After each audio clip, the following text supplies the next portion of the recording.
Hi, if you can't find your archived messages on Android, don't worry. This is a common issue and accessing them only takes a few simple steps. First of all, open the Messages app. Depending on your phone model and the version of the app you're using, tap either your profile picture or the three-line menu icon located in the top corner of the screen.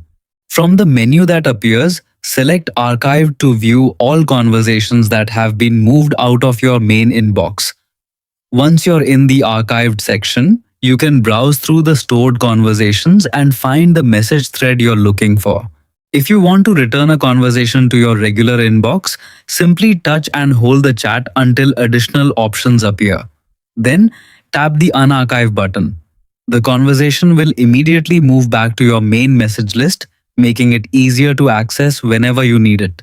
Many Android users accidentally archive important conversations and assume they have been deleted. Fortunately, archived messages are not erased. They are simply hidden from the primary inbox to help keep things organized and reduce clutter.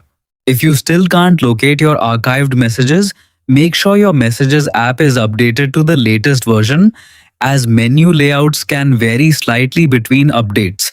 By following these easy steps, you can quickly access and restore your archived messages without losing any important conversations.